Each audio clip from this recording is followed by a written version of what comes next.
Hi everyone, welcome to episode number 41 of Perfect Inspiration. My name is Brian Matiash. I want to go back to some images that I took during a trip to Cambodia, a recent trip. And the reason why was because I was actually thumbing through my archive, and I remember going through this, and I actually remember when I was sitting on this bamboo train, how bummed I was. I was actually really frustrated because, as you can see here, this was midday, and it was boiling hot, and the sun was pretty much right above us. You can see this hard shadow, really harsh light. All the highlight details are pretty much gone here. And so when I was looking and I was chimping on the back of my camera, I thought, oh, you know what? These shots are for the most part going to be useless. I don't know what I'm going to do with them because I'm just so often, more often than not, I'm so hell-bent on trying to capture all of the tonal information of the scene.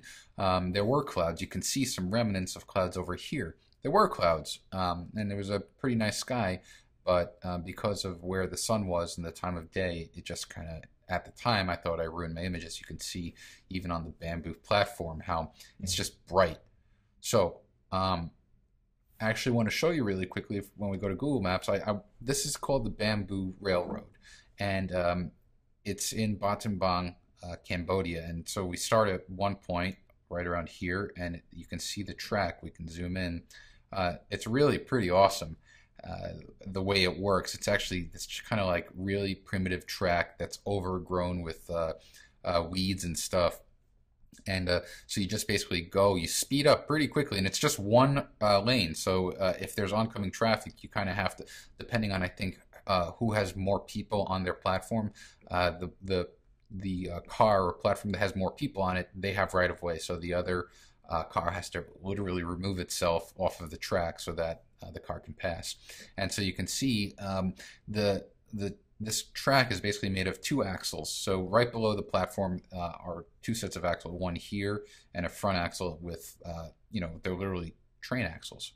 And then the workers just will put this bamboo platform on top of the axles and then pick up an engine block and drop it in and then connect the belt. And that's all it is. They pull a cord to start the engine, and then this stick here controls the brake. So it's pretty basic, but it goes fast. We were clocking about between 25 and 30 miles an hour, which is impressive. So back to the story. I've been spending a lot more time using perfect black and white. I never was a big black and white fan. Not a big black and white fan, but I wasn't a big, I didn't edit a lot in black and white. It just wasn't my thing. But the more I spent time in it, the more I kind of realized that there's really something to embrace lack of detail. So there's no detail here, but I think with perfect black and white, I can do something to give it a really cool style.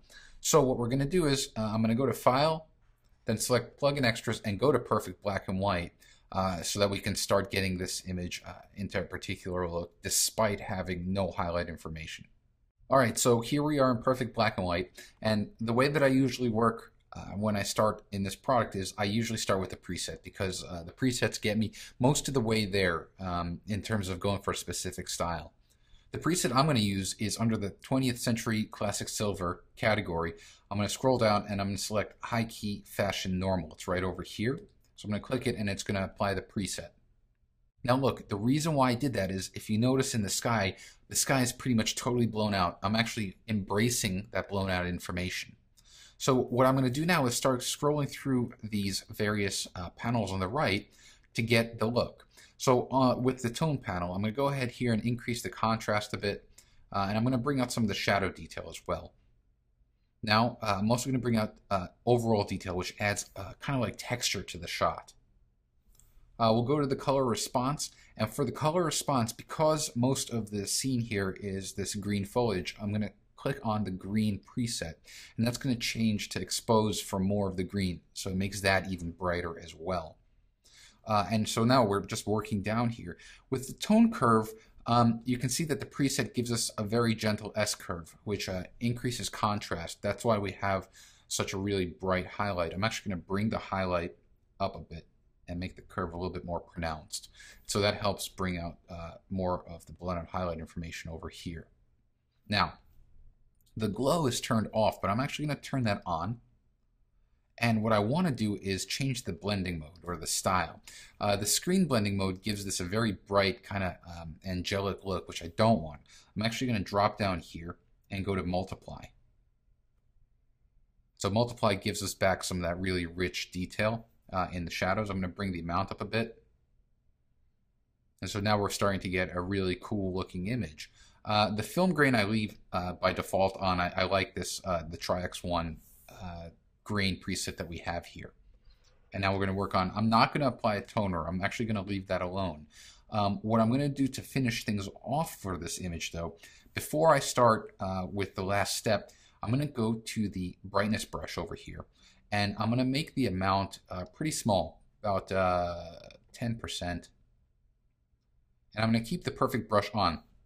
And what I'm going to do here is I'm going to bring out just a little bit of brightness in the driver's face.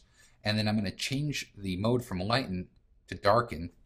And the same thing, except this time, I'm going to draw with the perfect brush on, I'm going to draw shadow information. So you see here, the shadow is not very rich.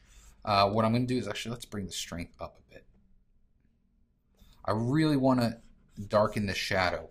And the reason for that is it helps kind of sculpt the image. You get this nice kind of directionality, this nice line through the frame here.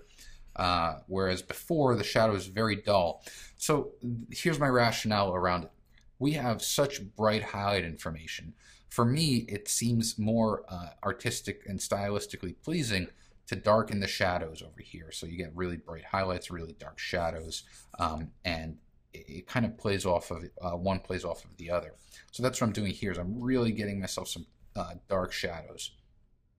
All right, now that I'm done with the brushes here, let's go back down to the pane here. And you can see what I'm doing is a lot of times what I'll do is I'll collapse all of these panels and I'll just open one at a time and go through the workflow. So we're not applying a toner with a vignette. I'm actually going to go to this the vignette over here and I'm going to brighten it. I'm going to actually make the outer edges a little bit brighter, increase the feather, and then there we're good there. I kind of like that over here. I'm going to actually, let me darken it just a bit. There. And then here's the fun part. Here's kind of where I snap this into my own style. I'm going to go to the border category here and I'm going to turn it on. And so what it's doing is it's applying a border, but I actually don't want a border. If you go to the category dropdown, there's an option called textures. So here I'm going to stick with this old parchment texture, and you can see that it covers the image because the blending mode is normal. But in actuality, what I'm going to do is if you hover over, you can see how we can get the texture to blend with the image. I'm going to go to the bottom here with color. And so color gives me this really awesome kind of goldish tint, and it really brings out a lot of cool detail to the image that wasn't there without it. And so now I've gotten the basic look of the image. This is where I want my image kind of to end up. And so to finish things off, I'm going to bring this back into Lightroom. All right, so here we are in the Develop module of Lightroom. And the first thing I want to do is kind of deal with this. When we change the blending mode of that texture for this image, you can see that we have this kind of blotchiness over here. So I want to deal with that first. And the way that I'll do that is I'm going to go to the adjustment brush. I'm going to drop down and select exposure. I'm going to bring the exposure up a bit. Now I'm going to just start drawing in this area here. You can see that it's starting to change, but it's not all the way there. All I'm doing now is just making my selection with the brush. Now that I've done that, I'm going to go ahead and make it even brighter. And you can see now we're starting to even out that information. And so that's really important for me, is I really kind of want to do that. I'm also going to kind of get it around the operator's head, his arm. You can see how we're just kind of trying to minimize the blotchiness. All right, so we've got a good overall even sky now. We've just blown out most of the highlights, which is good. I'm going to turn off the adjustment brush. Now I'm going to bring up some of the contrast, and I'm going to turn on the graduated filter here. With the graduated filter selected, I'm going to drop down the effect to go to clarity, and I really want to bring out clarity on the lower portion of the frame. So to do that, I'm just going to drag upward, and we're going to bring out clarity on that part of the frame, which is what I want, because it brings out a lot of the detail in the platform and in the trees. All right, now we're going back to the adjustment brush. Now for the adjustment brush, the second iteration of this brush, I want to deal with this engine block.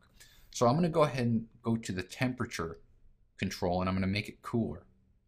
I'm also going to bring up the clarity really high, and I'm going to draw on the engine block. So you can see how it kind of adds a little bit of a cooler tint.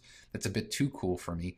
I'm just going to bring it back down a bit, but it helps the engine stand out a little bit, which is important to me. All right. The last thing I'm going to do is bring out the highlight details a bit more under the tone curve, which will help also even out the sky. And I'm going to bring the shadow detail down because I really want those shadows to be really rich. And so this is basically what we've got here. Here you can see, again, let's just go to the library module. Here was our original image, and it's very flat. We don't have much detail in the sky. And by getting creative with black and white, you're able to create this really awesome look. This is something that, for me, the style really fits for the nature of the image. And that's something that I aim to try to achieve with all of my images, is to marry the style with the actual nature of the image. What does the image have? And so when I look at this image, I have nostalgic thoughts of Cambodia. I remember I'm brought back to when I was sitting on this bamboo train and I was shuttling from point A to point B. I was able to take the tools that I have at my disposal with perfect black and white and really put this image in its place in terms of style. So I hope this helps you out, especially when you're out shooting and the light isn't really ideal, to help you remember that, you know what, there's actually a lot that you can do in less than ideal lighting situations. So I thank you very much. I hope you enjoyed this video. Be sure to download the preset that was used to get this look for perfect black and white. And I'll see you next week for episode number 42. Thanks a lot.